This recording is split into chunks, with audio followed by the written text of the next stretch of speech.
بسم الله الرحمن الرحيم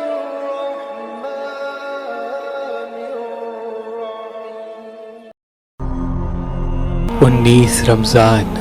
40 ہجری کو جب مسجد کوفہ میں امام علی علیہ السلام کو ضربت لگی، آپ بستر شہادت پہ آئے، اور جب 21 رمضان کی رات قریب آنے لگی تو آپ نے اپنے شہزادے حسن و حسین کو بلایا اور وصیت کی، میں تم دونوں کو وصیت کرتا ہوں کہ تقویٰ سے دور نہ ہونا، اور دنیا اگر تمہاری طرف آئے بھی تب بھی اسے دل نہ لگانا، دنیاوی چیز نہ ملنے پر کبھی افسوس نہ کرنا، ہمیشہ حق بات کہنا، اور جو اللہ کی مخلوقات پہ ظلم کرتے ہیں ان کے دشمن رہنا، مظلوم کی مدد کرتے رہنا، اس کا ساتھ دینا، اور حسن حسین جہاں تک ہو سکے میرے اس پیغام کو ہر ایک تک پہنچانا کہ اپنے کام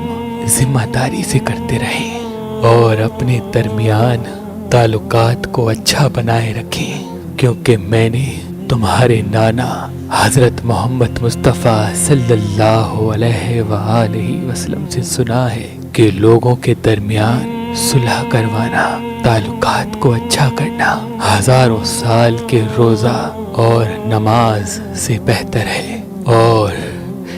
یتیموں کے بارے میں اللہ سے ڈرتے رہنا کہ کبھی وہ بھوکے نہ رہیں اور تمہاری نگاہوں کے درمیان وہ برباد نہ ہو جائیں۔ اللہ نے جس کو زیادہ دیا وہ اس لیے دیا تاکہ وہ اپنے ارد گرد حقیر انسانوں کی مدد کر سکیں، اور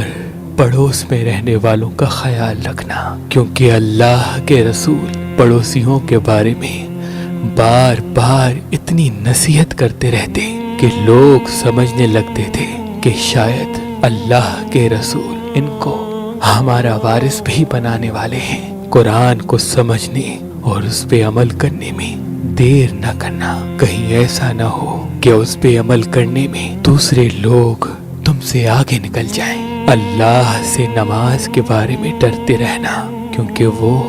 تمہارے دین کا ستون ہے، اور اللہ کے گھر کی حفاظت کرو کیونکہ وہ تمہاری پہچان ہے۔ اللہ سے ڈرو اپنی جان،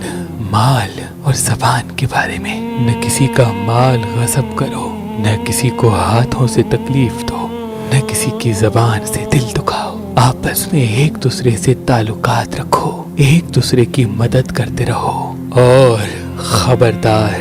ایک دوسرے سے تعلقات ختم نہ کر لینا، ایک دوسرے سے منہ نہ پھیر لینا، امر بالمعروف اور نہی عن المنکر کو نہ چھوڑنا، ورنہ تم پر برے لوگ مسلط ہو جائیں گے، پھر تم فریاد بھی کرو گے تب بھی تمہاری آواز سننے والا کوئی نہ رہے گا، اور تمام عبد المطلب کی اولاد کو خبردار کر دو کہ وہ انسان کا خون نہ بہائیں اس بات پر کہ امیر المومنین کو قتل کر دیا گیا، میں یہ نہ دیکھوں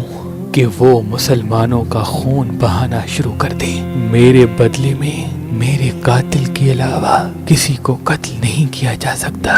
دیکھو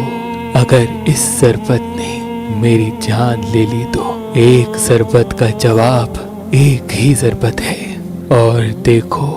میرے قاتل کے جسم کے ٹکڑے نہ کرنا، کیونکہ میں نے خود رسول خدا سے سنا ہے کہ خبردار کسی مردے کے اعضائے بدن کو مت کاٹو، چاہے وہ پاگل کتا ہی کیوں نہ ہو۔